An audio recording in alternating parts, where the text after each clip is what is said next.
बहुत रिक्वेस्ट है ये जरूर तेरे की कलाकार है।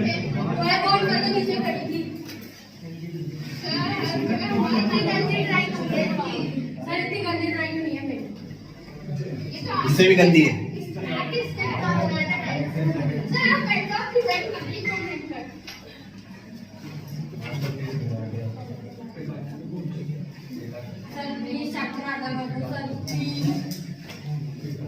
चैप्टर आधा है तो करके दिया है मैंने तुम्हें एल्डिहाइड कीटोन भी दिया है।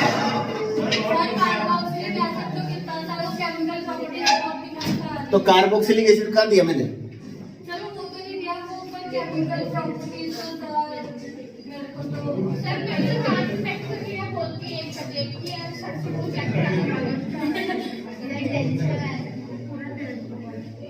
Sir tension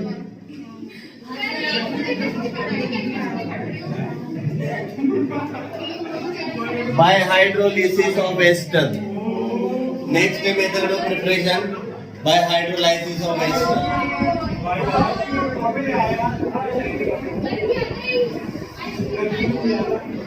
By hydrolysis of ester. अरे भाई आओ, क्यों बातें कर रहे हो? ले नीचे से एक ले आया, नीचे मनोज सर से मांग। मेथड्स ऑफ प्रिपरेशन में नेक्स्ट है ये by hydrolysis of ester.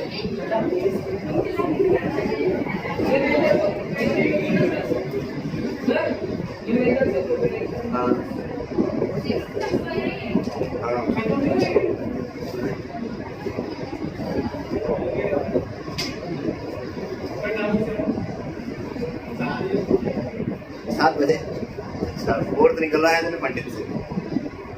तेरे डाउट बहुत जेन्युइन होते हैं। हाँ तो डाउट होता है, कुछ भी हो सकता है। डाउट तो ये भी हो सकता है तेरा नाम संभव क्यों है। डाउट तो डाउट। धन्यवाद सर पकड़ो ना।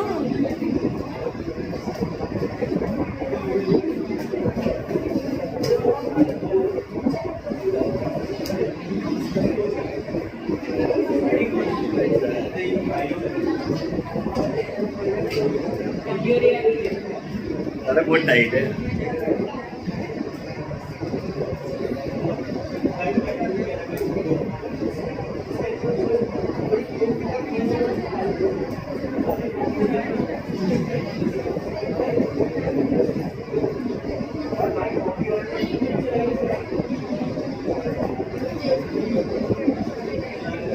हाँ देखो इधर एस्टर कैसे कंपाउंड होते हैं, ये इस टाइप से RCOOR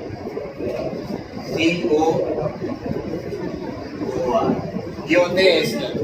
ठीक है, एस्टर का जब हाइड्रोलिसिस कराओगे, हाइड्रोलिसिस का मतलब होता है वो एक पानी मिलाना। अब ये पानी तुम दो तरीके से मिला सकते हो, या तो एसिडिक मीडियम में या फिर बेसिक मीडियम में। तो जब एसिडिक मीडियम में एस्टर का हाइड्रोलाइसिस कराओगे तो क्या होगा देखना, ये यहाँ से बॉन्ड ब्रेक हो जाएगा, इधर H इधर OH। क्या मिलेगा, एक तो मिलेगा तुम्हें कार्बोक्सिलिक एसिड और एक मिलेगा तुम्हें एल्कोहल। क्लियर? ये तो कब, जब एसिडिक मीडियम में हाइड्रोलाइसिस कराओगे। और अगर यही हाइड्रोलाइसिस तुम बेसिक मीडियम में करवाओगे तो हाइड्रोलाइसिस तो होगा, बट बेसिक मीडियम में तुम्हें एसिड ना मिलके क्या मिलेगा, उसका सॉल्ट मिलेगा। फिर उसका तुम वापस से हाइड्रोलाइसिस कराओगे तब जाके तुम्हें क्या मिलेगा, एसिड मिल जाएगा। अरे आगे ही बात समझ में। तो ये मेथड ऑफ प्रिपरेशन है जिसका, कार्बोक्सिलिक एसिड का, और इसी के साथ मेथड ऑफ प्रिपरेशन समाप्त हुआ। ठीक है, ये एस्टर है। एस्टर ग्रुप तो पहचानते हो ना। एस्टर ग्रुप पहचानने का तरीका है कि ये जो तुम्हारा COO है, इस COO के दोनों तरफ अगर एल्काइल ग्रुप अटैच होते हैं तो ये एस्टर का काम करता है ना। ये एल्काइल ग्रुप सेम भी हो सकते हैं, अलग अलग भी हो सकते हैं। आ गई बात समझ में? ठीक है, एल्काइल ग्रुप की जगह और किसको लाएगा? वो एस्टर ले आएगा। अगर किसी भी हाइड्रोकार्बन ग्रुप को लाएगा तो उसको एस्टर ही बोलता है। ठीक है, अब मेरी बात सुन लेना। जैसे ये तो तुम्हारा एस्टर है, हाइड्रोलाइसिस हो गया, ये कार्बोक्सिलिक एसिड मिल गया, और ये क्या है? अल्कोहल। और दूसरी बात ये चीज ध्यान रखना कि ये जो कार्बोक्सिलिक एसिड है, इससे क्या क्या चीजें बनती है? एक तो बनता है एस्टर, एस्टर बनता है RCOOR, ये एक बनता है जो कल पढ़ा था तुमने, एसिड हेलाइड या एसिड क्लोराइड जिसको तुम बोल रहे हो, या एसाइल क्लोराइड जिसको बोल रहे हो, हाँ RCOC ये। ठीक है, एक बनता है एनहाइड्राइड, क्या बनता है? Anhydride, RCOOCO। और एक बनता है एमाइड, एमाइड होता है RCONH2। ये चारों जो होते हैं इनको क्या बोला जाता है? एसिड डेरिवेटिव बोला जाता है। इन सबको क्या बोला जाता है? एसिड डेरिवेटिव में बोला जाता है। ये सब कार्बोक्सिलिक एसिड से बनते हैं, इसलिए ये सब क्या होते हैं? एसिड डेरिवेटिव होते हैं, है ना। मतलब एक तरीके से बोल सकते हो कि जो कार्बोक्सिलिक ग्रुप का OH है, ये तुम्हारा कार्बोक्सिलिक ग्रुप, इस कार्बोक्सिलिक ग्रुप का जो OH है, अगर उसको तुम OR से रिप्लेस करोगे तो एस्टर मिलेगा, उसको Cl से रिप्लेस करोगे तो क्या मिलेगा? Acid chloride. उसको अगर तुम इससे रिप्लेस करोगे OCOR से तो एनहाइड्राइड मिलेगा, और उसको अगर तुम NH2 से रिप्लेस करोगे क्या मिलेगा? एमाइड मिलेगा। ठीक है, तो ये सब क्या होते हैं? एसिड के डेरिवेटिव होते हैं, मतलब एसिड से बनने वाली चीजें। अगली बात समझ में, ये जो भी बनाने तो इनका सबसे अच्छा मेथड ऑफ प्रिपरेशन होता है कि कार्बोक्सिलिक एसिड बना लो, तो फिर तुम इन तक पहुंच सकते हो। ठीक है, मान लो इसको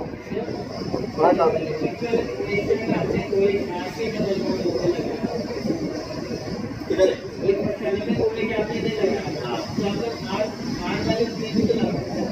नहीं, वो बॉन्ड ब्रेक ये वाला ही होता है, वो वाला नहीं, इधर नहीं लगता ना। ऑक्सीजन में और इलेक्ट्रोनेगेटिव है ना, तो इसमें नेगेटिव आएगा, और नेगेटिव के पास पॉजिटिव आएगा, तो नेगेटिव थोड़ी है, उधर OH माइनस होता है। मान लिया ही, मान लो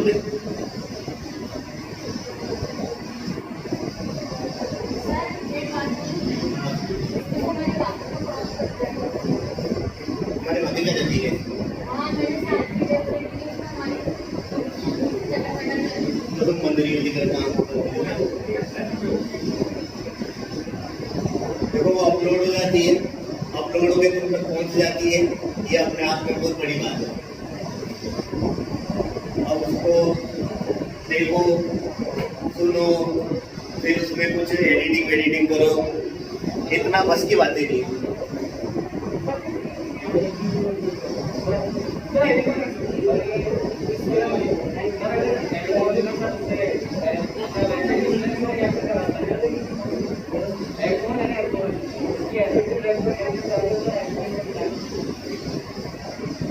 एल्कोहल की एसिडिक रिएक्शन कराते हैं, वो तो एसिडिक डिहाइड्रेशन था, उसका कंसंट्रेटेड एसिड होना चाहिए।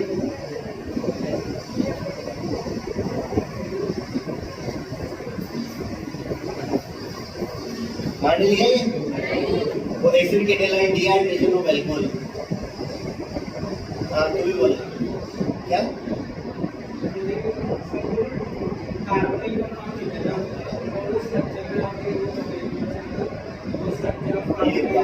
कोई सा भी टॉपिक बता रहा है तो 7 बजे पूछेगा ना, नहीं सवाल करो।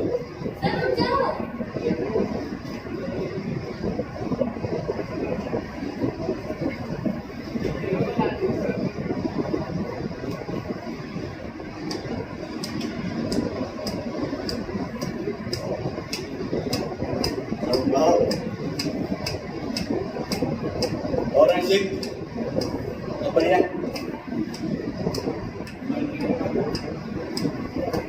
वो नहीं रहेगा वरुण, और वरुण कल तो टेस्ट है भी।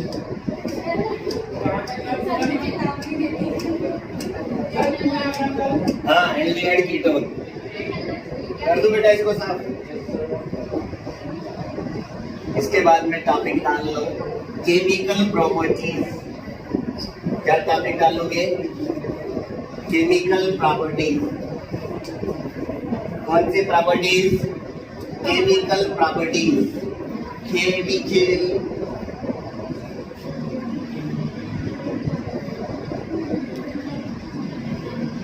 प्रॉपर्टीज। और केमिकल प्रॉपर्टीज में सबसे पहला है एसिडिक नेचर। केमिकल प्रॉपर्टीज में पहला है एसिडिक नेचर। किसकी एसिडिक नेचर? कार्बोक्सिलिक एसिड की एसिडिक नेचर। ठीक है भाई, ये कार्बोक्सिलिक एसिड जो है एसिडिक नेचर शो करता है। एसिडिक नेचर शो करेगा तो क्या करेगा? एक्वस सॉल्यूशन में H+ डोनेट कर देगा। ठीक है, मतलब डीप्रोटोनाइज हो जाएगा। ठीक है, प्रोटोन डोनर एसिड होता है। क्लियर? उसके अलावा तो बोलोगे कि ये बेस से रिएक्शन करके, strong as well as weak base से रिएक्शन करके क्या बनाता है? सॉल्ट बनाता है, मतलब न्यूट्रलाइजेशन रिएक्शन भी देता है। आ गई बात समझ में? ठीक है, देखो इसमें carboxylic acid, carboxylic acid shows acidic nature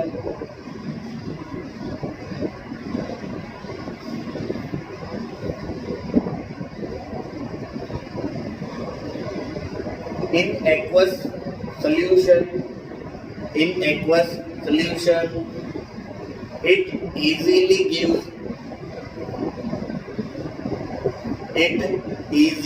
gives proton and form carboxylate ion. As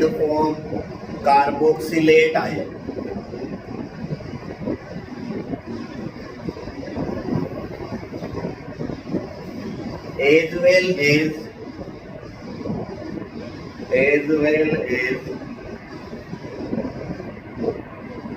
concentration of carboxylate ion increases. As well as concentration of carboxylate ion increases, acidic nature of carboxylic acid also increases. As well as concentration of carboxylate ion increases, acidic nature of carboxylic acid also increases, which can be explained.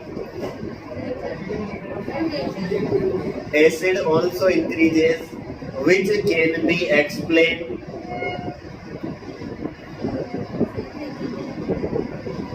also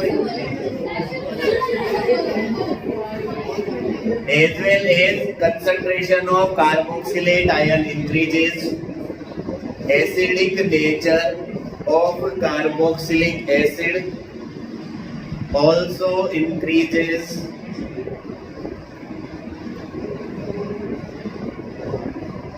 which can be explained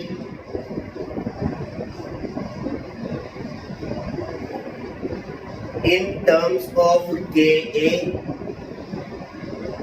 which can be explained in terms of Ka, acid, Ka, K के नीचे A, subscript, in following manner, which can be explained in terms of Ka in following manner. ठीक है साहब, देखो इधर ये तुम्हारा carboxylic acid, क्या है ये? Carboxylic acid. ठीक है, इसमें मिला दिया पानी। क्या मिला दिया? पानी। पानी मिलाओगे, ये एसिड है, इसका क्या होगा? आयोनाइजेशन होगा। आयोनाइजेशन होगा तो ये कन्वर्ट हो जाएगा Rc+- और H+, और ये H+ इस पानी में जाके क्या बना लेगा? H3O प्लस हाइड्रोनियम आयन बोलते हैं। ठीक है, अब देखो इधर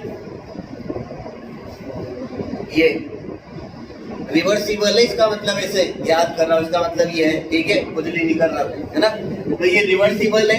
रिवर्सिबल है तो कहीं ना कहीं इसमें इक्विलिब्रियम भी आएगा, और अगर इक्विलिब्रियम आएगा तो फिर इक्विलिब्रियम को स्टेट में लिखा जाएगा। और वो लिखा कैसे जाएगा, देखना इधर, एट इक्विलिब्रियम, इक्विलिब्रियम पे क्या हो जाएगा, इक्विलिब्रियम कांस्टेंट आ जाएगा। और इक्विलिब्रियम कांस्टेंट कैसे लिखते हैं, product of the concentration of product divided by product of the concentration of reactant. मतलब जो तुम्हारे प्रोडक्ट्स है उनकी कंसंट्रेशन का मल्टीप्लाई करो, उसमें आग लगा दो, रिएक्टेंट्स की कंसंट्रेशन के मल्टीप्लाई, तो क्या आ जाएगा, इक्विलिब्रियम कांस्टेंट आ जाएगा ताजा ताजा। देखो इधर concentration of carboxylate ion, concentration of hydronium ion, concentration of carboxylic acid और कंसंट्रेशन ऑफ पानी। अब मेरी बात तो सुनना, ये जो कार्बोक्सिलिक एसिड होता है ये एसिड तो होता है, बट ये एक वीक एसिड होता है। क्या होता है, वीक एसिड। और जो वीक एसिड होते हैं वो एक तरीके से बोल लो वीक इलेक्ट्रोलाइट होते हैं, है ना। और वीक इलेक्ट्रोलाइट जो होते हैं उनका आयोनाइजेशन बहुत कम होता है।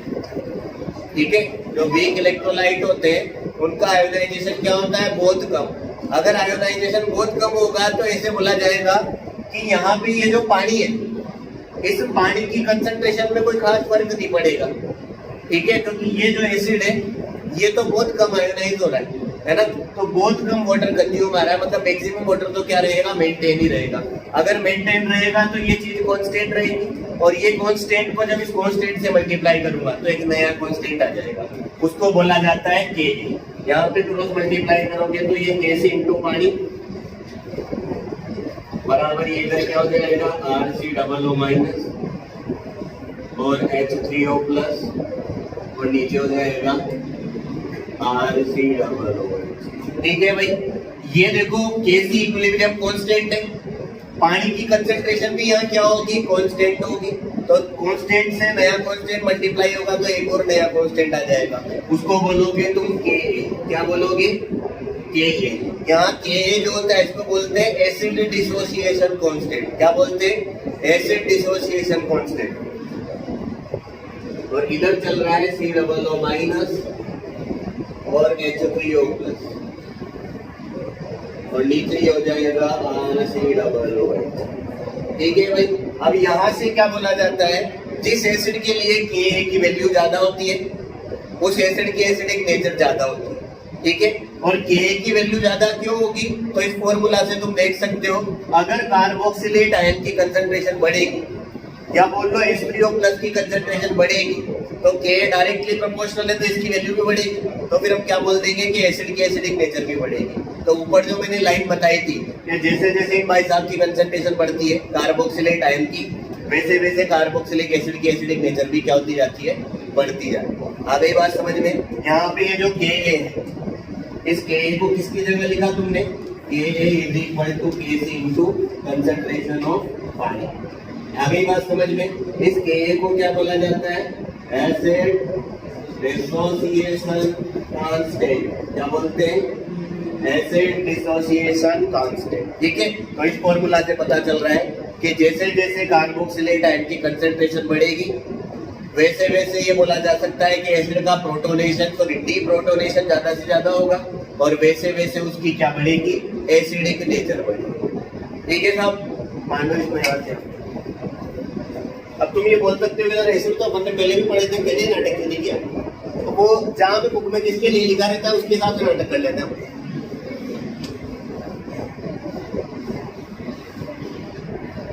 मतलब ये टॉपिक की डिमांड के अकॉर्डिंग चलता पड़ता है, समझ रहे हो। डिमांड का मतलब है जैसे मैं कल टेस्ट लेने वाला हूँ और अगर तुम टेस्ट में एब्सेंट रहे तो फिर देख लेना।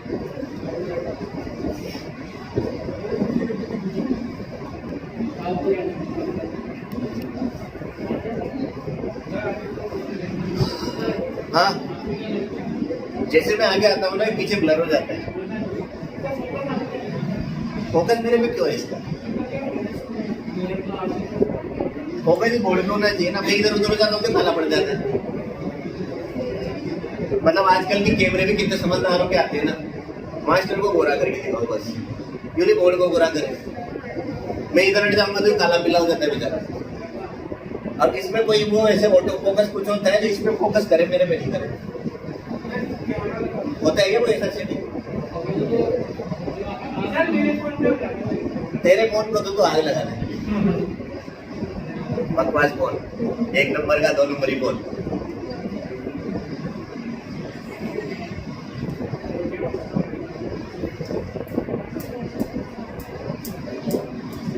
मतलब नॉर्मल फोन में एडवर्टाइज आ रही, इससे बकवास फोन क्या होगा? फोन में कैमरा ऑन है, वहां पे एडवर्टाइज आ रही।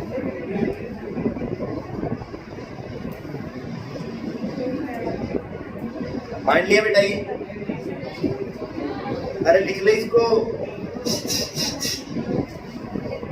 हाँ तो बातें ना करो, कल से पता नहीं कौन सी डिस्कशन कर रही है। लगता है 2000 बैंक का प्लान बना लिया इन्होंने, एक के बाद एक 2000 बैंक लूट लेंगे सारे स्टेशन। यहाँ से शुरू होगी, इधर से ये बैंक आता है ना SBI, ऐसे देने के आगे पीछे नहीं है।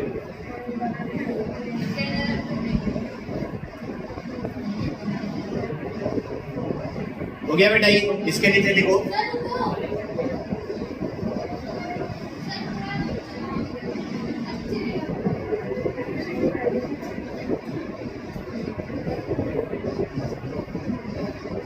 ये लाइन बोलने का मतलब ये हो जाता है कि ये डायरेक्टली बोल रहे हैं, मतलब इनडायरेक्टली बोलना चाह रहे हैं। आपका तो क्या जमाना, आप तो बड़े हो, पढ़ा तो मैं ही रहा हूँ ना, मैं खड़े होकर पढ़ाता हूँ, तुम बैठ के पढ़ते हो, फिर भी तुम परेशान हो जाते हो। तो क्या बेटे बेटे पढ़ाओगे?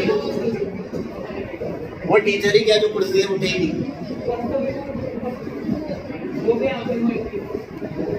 भाई अभी तो मतलब इतनी एफिशिएंसी है कि सुबह से लेके शाम तक खड़े खड़े पढ़ा सकते।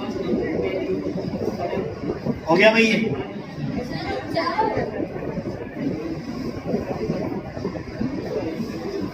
लिखो, इसके नीचे लिखो as well as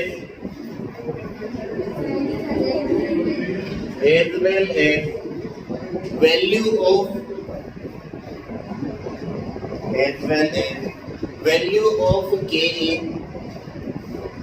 KA का मतलब ये acid dissociation constant. as well as value of KA for acid increases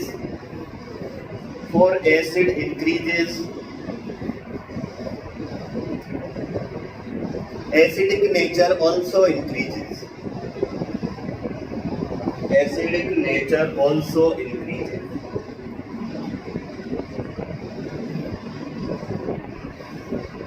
अभी बात समझ में? यहाँ से क्या पता चला कि जैसे जैसे Ka की वैल्यू इंक्रीज होगी वैसे वैसे एसिडिक नेचर बढ़ेगी, और Ka की वैल्यू जो है वो इनके डायरेक्टली प्रोपोर्शनल है। ये चीज क्लियर होगी, ठीक है? इसके नीचे देखो, अब ऐसी कुछ रिएक्शन अपन लिख लेते हैं जो ये और कंफर्म कर देगी कि ये कार्बोक्सिलिक एसिड एसिडिक नेचर रखता है।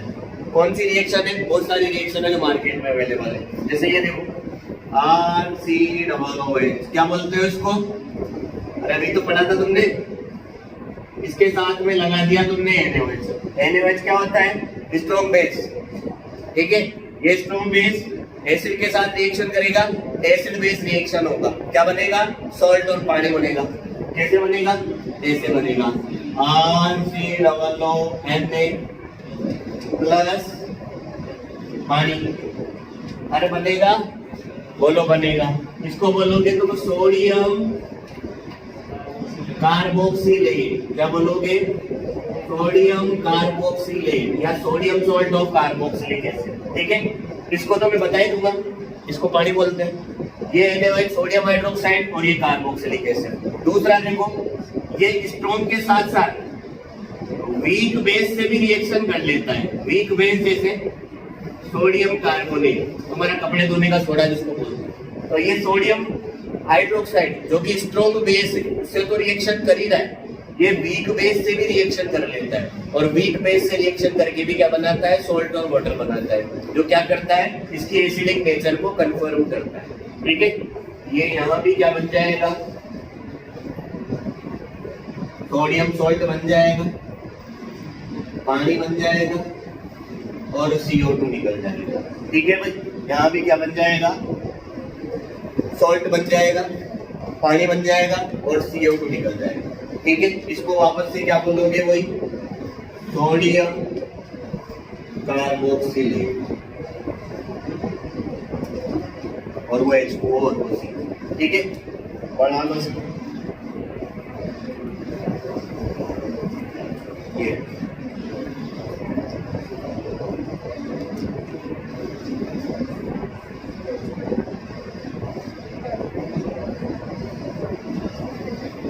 जैसे कभी कभी क्या ऐसे भी क्वेश्चन पूछ लेता है, ठीक है, give any two reaction which show acidic nature of carboxylic acid. तो वो लिख सकते हैं, बट कभी कभी क्या दिमाग हो जाता है, ऐसा क्वेश्चन आता है नोट्स में तो आएंगे, तो इस वजह से क्या है, ये क्वेश्चन वहाँ पे सपोर्ट मतलब एक तरीके से बोल लो कॉन्फिडेंस देती है। हालांकि ये लिख सकते हो, कोई बड़ी बात नहीं है, ऐसे रिएक्शन तो बचपन से पढ़ते आ रहे हो, बट जैसे एग्जाम में ऐसा कोई क्वेश्चन आ जाता है ना, तो क्लिक नहीं होगा ना करेंगे।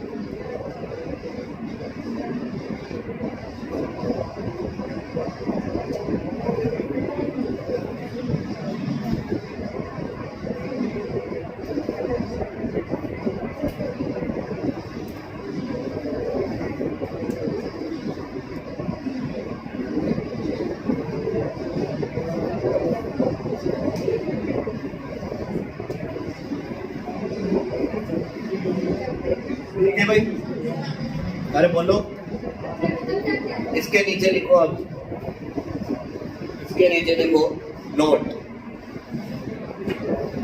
लिखोगे नोट, इसको कर दो साहब।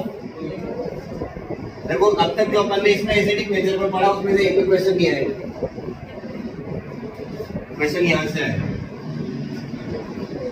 नोट, नोट पे क्या लिखना है, जो एसिडिक नेचर होती है वो डायरेक्टली प्रोपोर्शनल होती है किसके, Ka के, वो इनवर्सली प्रोपोर्शनल होती है किसके, Pk। ठीक है, और ये जो Pka होता है, ये Pka तो है माइनस लॉग ऑफ K। क्या होता है, माइनस लॉग ऑफ Ka होता है। अरे जैसे तुम ये पढ़ते थे ना pH, है ना, तो pH क्या होता था, minus log of H plus ion, hydrogen ion concentration का नेगेटिव लॉगरिथम pH होता है। तो pKa क्या होता है, एसिड डिसोसिएशन कांस्टेंट का नेगेटिव लॉगरिथम pKa होता है ना।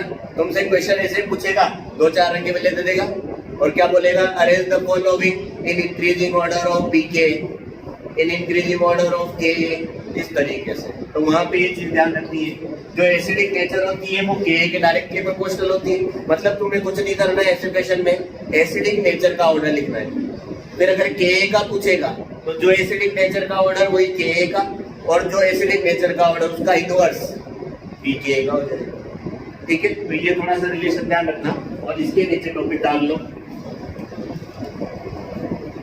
इसके नीचे क्या टॉपिक डालोगे, effects of substituents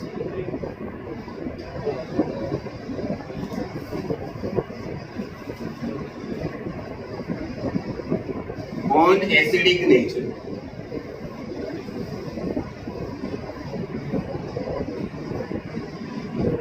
Effects of substituent on acidic nature। जो कार्बोक्सिलिक एसिड है उसके एसिडिक नेचर पे सब्स्टिट्यूएंट्स का क्या इफेक्ट पड़ेगा। Effect of substituents on acidic nature, acidic nature of carboxylic acid पे जो सब्स्टिट्यूएंट्स है, मतलब जो ग्रुप अटैच्ड है, उनका क्या इफेक्ट पड़ेगा।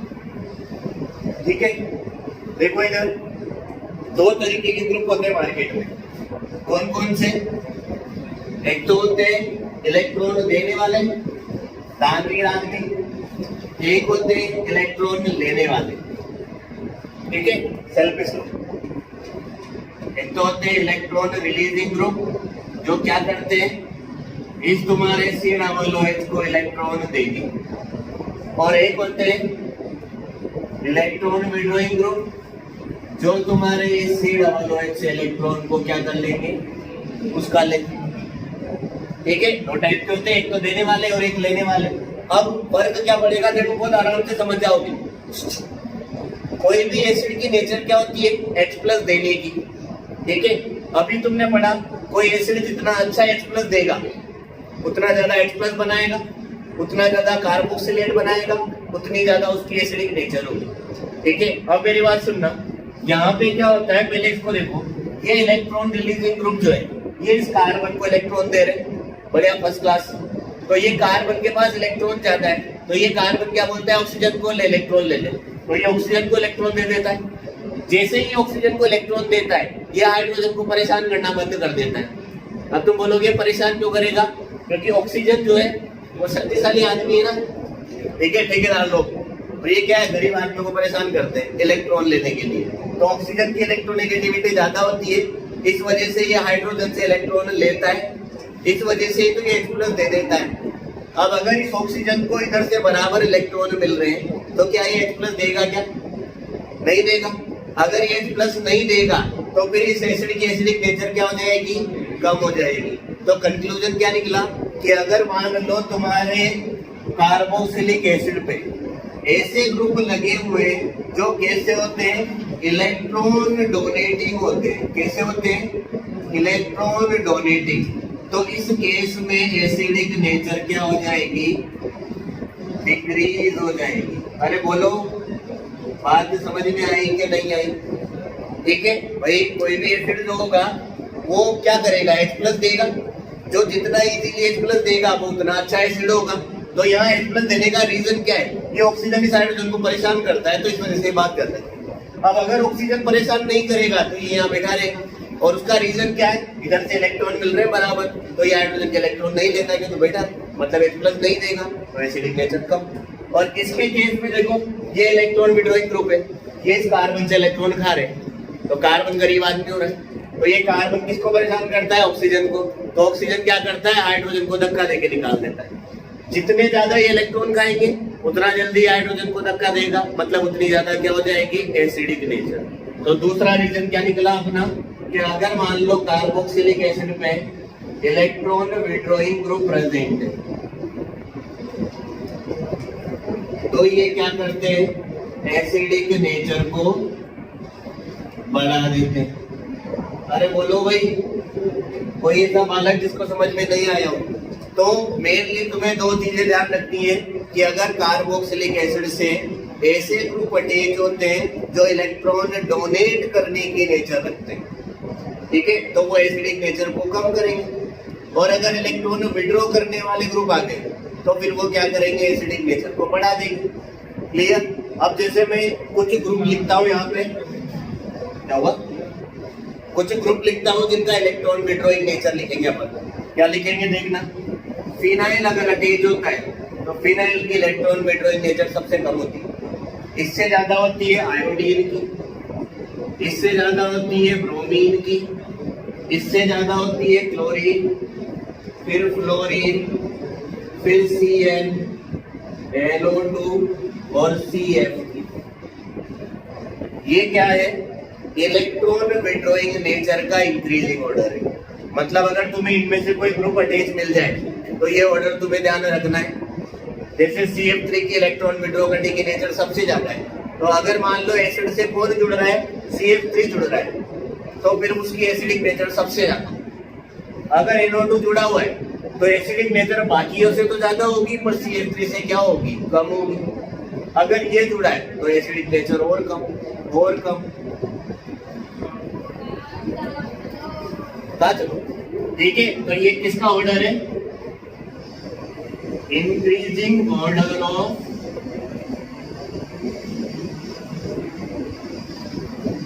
Electron withdrawing power. किसका ऑर्डर है ये, इलेक्ट्रॉन विड्रॉइंग पावर का इंक्रीजिंग ऑर्डर। ठीक है, और यही तो तुम बोल रहे थे, इलेक्ट्रॉन विड्रॉइंग ग्रुप बढ़ेंगे तो एसिडिक नेचर बढ़ेगी, अगर रिलीजिंग बढ़ेगी तो एसिडिक नेचर घटेगी। ठीक है, इसको मानो एसिड एसिड।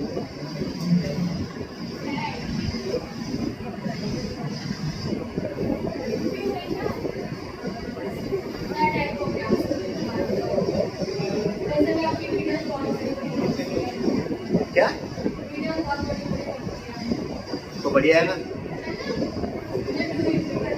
कितना समय हुआ? यार समय में 75 का इतना रहता है तो ना पता मतलब समय बताना करेगा 10 मिनट बच रहा है अभी तो।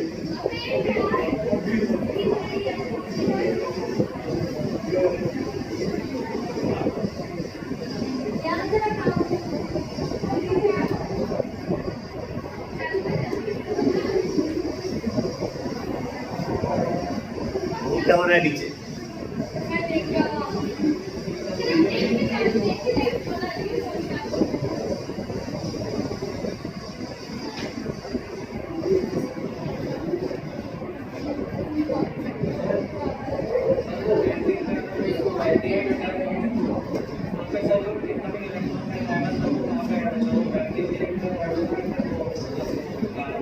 बेंजीन में होगा ना, बेंजीन को इलेक्ट्रोफिलिक सब्स्टिट्यूशन देती है और इलेक्ट्रोफाइल आएगा तो एल्डिहाइड को न्यूक्लियोफिलिक एडिशन देता है। न्यूक्लियोफाइल फिर उसमें जो मतलब उसके एल्डिहाइड में होगा। बेंजीन तो रेजिस्ट करेगी ना न्यूक्लियोफिलिक एडिशन में।